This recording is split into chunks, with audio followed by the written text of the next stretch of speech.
Hello, I'm Sonia Sly and you're listening to My Heels Are Killing Me. Now, today, innovation, collaboration and the cross-pollination of ideas and skill sets are key for those in the creative sector, and the fashion industry is no exception. Now, for many businesses, competing forces can either help or hinder potential growth. In the second part of a panel discussion on the future of fashion, I speak to Belinda Watt, the head of fashion at Whitecliffe College of Arts and Design, Murray Bevan, the founder and director of fashion PR agency Showroom 22, and shoe designer Kathryn Wilson. I started with Murray and Kathryn to talk about their collaborative connection, which is one that's helped both of their businesses to grow.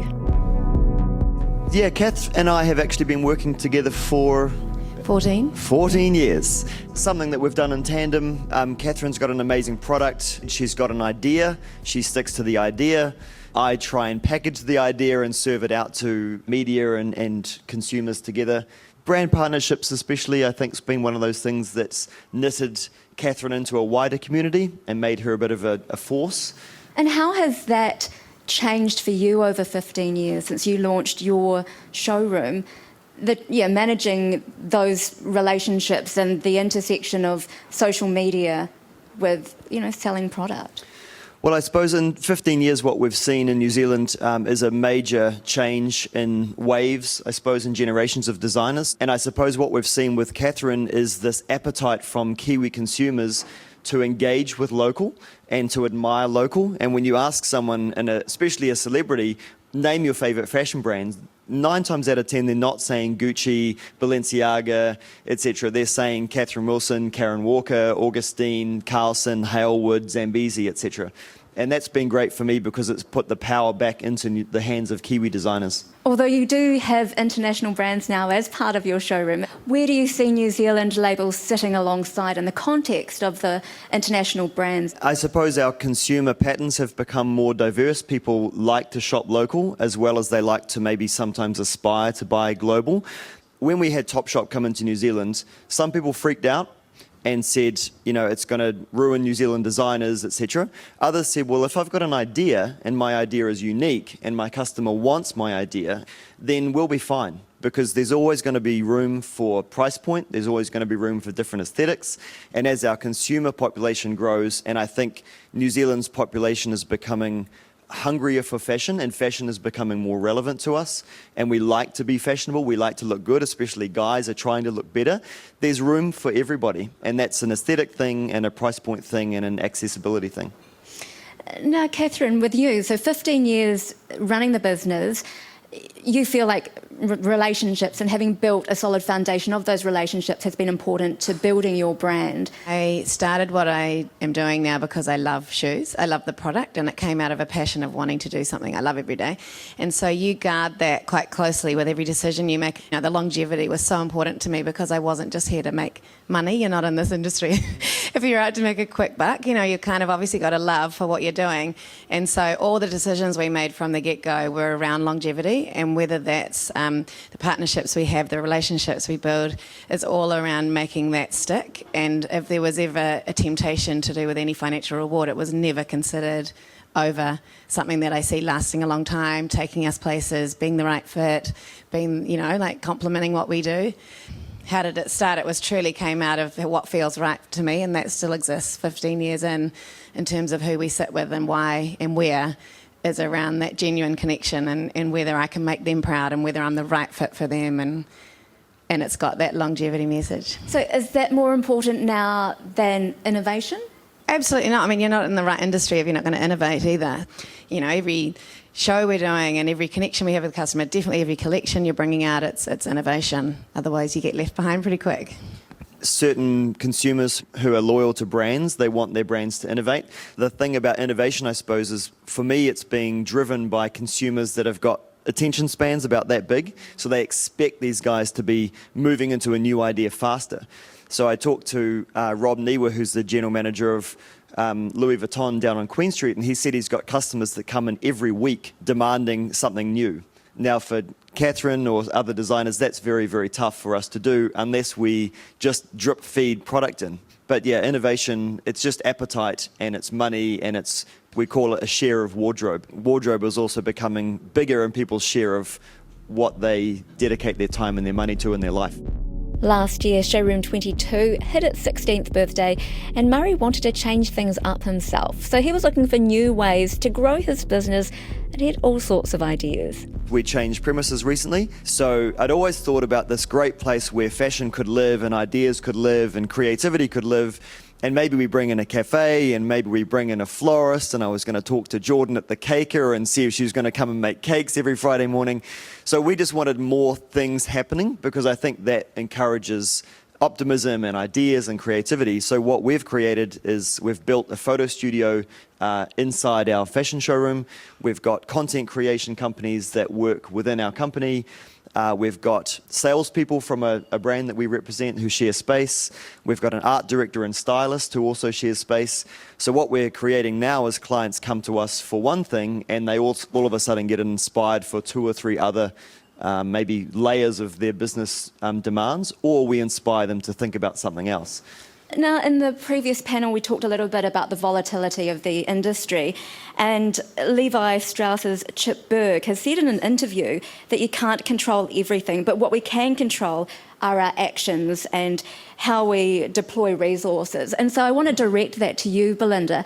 What do designers have control over? Sustainability is embedded right throughout the program at Whitecliffe. What we try and do is encourage designers to think sustainably, to think about new ways to innovate, the importance of understanding, knowing the value chain so that they are aware, the importance of, Murray, I think what you're doing is really interesting because you almost act like an incubator. And then when I hear what you're talking about now, it's creating a new space for some of the key words that have come out today, communication, collaboration, innovation, and fashion is revolutionary. Fashion always has revolutionised.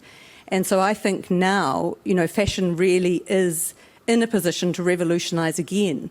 Fashion historically has revolutionised, and fashion designers are often activists in some form. And so our young designers coming out of Whitecliffe or any other design schools, they are the creative thinkers, they are the innovators, they are going to be the change makers. But what is important is to have the knowledge behind you so that you can put new ideas in place. When I talk to you, Maggie, you talk about having strong relationships with your makers and, communicating with them, going with them, sitting with them, understanding the process. That is so important. And then, Kelly, I hear you talking about, the relationship you have with your customer and your customer being part of your brand. Those kind of communications, I think, are so key, and they're so key to getting consumers to be more aware and getting the consumer to think more sustainably, getting the consumer to, want to know that things come from an ethical source, that their fabrics are sustainable or, long-lasting. And also for the designer to design high product in terms of craft and aesthetic value, so they have longevity, and it's longevity in terms of the actual product, also in terms of the business, both sustains the other. And, sustainability is about sustaining, isn't it? So it's sustaining whatever it is that you're making or whatever you're doing. What kind of specific examples can you actually give us in terms of the new ways to innovate and be sustainable?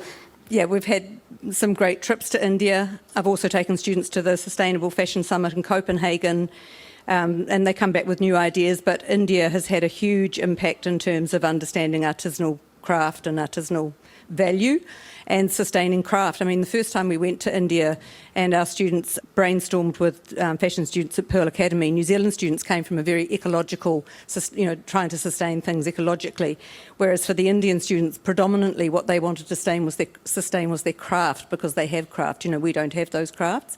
But then that's had a huge impact. And so, now our students, they embed craft in, all sorts of ways. I mean, it's a much slower process. So, there's a lot of natural dyeing and there's a lot of handcrafting and, bringing the value back. So it's the antithesis of fast fashion, and it's making a beautiful product.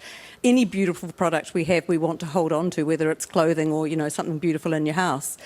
But yes, India has had a huge, for those students who have been, I think I've got one graduate out there who did the Masters in Fashion and Sustainability at Whitecliffe. She had a life-changing moment standing over a bridge in Pondicherry, looking at the pollution and thinking, I don't want to be part of this. So many young designers now, and established designers, are not being part of that anymore. China's doing huge things. They closed down something like, I can't remember whether it was 15,000 companies, dye houses last year that used, bad dyes. There's huge change coming in China in terms of sustainable processes. Just to follow on from what Belinda's saying, and she's actually had some amazing students come through Whitecliffe who've done the sustainability program, and one of the things that just hit me like a ton of bricks, about a year and a half ago, we came in and met some of the students, and one of them said, I want to do sustainable luxury. I thought, okay, that's great, but who's going to understand it and why are you doing that? I think sustainability and ethics, and sometimes what we think of is people walking around in Hessian sacks, eating brown rice, and that's sustainable, ethical fashion.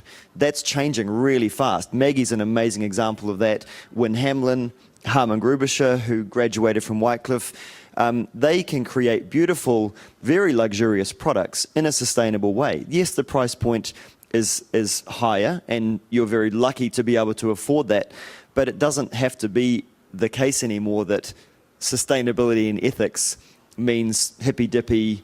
It's changing fast, which is great. And buy less, higher priced, good quality, hold on to it, sustain it. I mean, what's interesting is that despite the forward shift in thinking towards, being transparent and ethical and sustainable, fast fashion is actually on the rise. What sort of impact has, say, H&M and Zara, for you, Kathryn, had on how you see fashion in the industry here? I was going to mention about that transparency. That's been really key for us at the other end of Zara and H&M, is that we really are big on communicating that to our customers, that all of our shoes are handmade, and we have 40 production staff in a room in China. They are all family owned, and I go to their house for dinner with Julie. It's a really personal connection for me. So in terms of it being the opposite end of the scale, that the likes of Zara and H&M, they serve a purpose. They own all the button manufacturing. They own every part of it. So you can't compare in terms of the model. I never really look at things as a threat. All our shoes are limited edition. It's part of what we do, is that I hand sign everything off, being one of 30, one of 50, one of 200. So it's not something that I feel threatened by them coming into the New Zealand market. I started it up at 22 years old, and I'm only able to do what I do because people support me as a brand. So we are all about the community of our customers and whoever's around us supporting our product. So there's a real lack of connection that those big brands have. That we're lucky enough to have. But that begs the question then, if someone else was to, a local designer was to come in and start another shoe brand, would you then see them as competition? And does competition make the industry healthier? Absolutely, 100%. I would love for more students to be learning shoes. When I came through in 2001, I graduated Massey University. I had to get my lecturers to talk them into letting me base my assignments on shoes when all the rest of the class would do clothes, because you can't study footwear in New Zealand. I ended up studying in England in my second year through a scholarship. So if there was any way that we could have more opportunities for footwear to become more of a design, and I was saying to Belinda, it's not, obviously when I graduated 2001, there was no manufacturing here, unfortunately. I went to a footwear AGM board meeting and said, I'm going to be New Zealand's next name in shoes, and who wants to hire me, and I'll sweep your floors, and I want to do an apprenticeship. And all my heroes of industry who had manufactured in New Zealand for 30, 40 years just said, pick another career. It's like dire, it's all moving offshore. But I think telling a 22-year-old that was good, because it made me even more hungry to prove them wrong. And saying that I had to think outside the square, great, I'll learn Italian, I'll, like Maggie was talking about Skyping at midnight, it's just what it is. So I think now there's a new direction in terms of tertiary education that it could, you're not necessarily learning how to stitch the soles on. It's more around how do you communicate your designs on paper and get that up into a CAD drawing, and wherever it's Italy, Spain, Portugal, we make our shoes in 5 different countries at the moment. So what Kathryn has battled with for so long is, especially from a negative point of view, consumers saying, you make offshore, whether or not that's Portugal or China, they're saying, why don't you make here? The education is not there, that there is no resource for Kathryn to make her footwear in New Zealand, and that's not her fault. And of course, all of our students want to come through being rock star designers. I remember someone from a local label run by 3 guys, and one of them said to me early on, fashion designers are the new rock stars. And I thought, Yeah, good luck. But that tells me why you're in this industry, because, you want to be at the parties, you want to be the DJ, you want to be, the denim guy, and that's awesome. But what we don't have is a depth of pattern makers, sewers, craftspeople, which Belinda and even AUT, they're always telling us everyone wants to be the rock star designer, which is great, and we need rock star designers, but we also need makers, and to hassle designers about making offshore without understanding the breadth or depth or lack thereof of our industry. We live in a little fashion bubble where we know everything about the whole thing, and consumer down the bottom of the country just wants a cheap pair of shoes. Then you can't hassle the guys for not making the stuff offshore.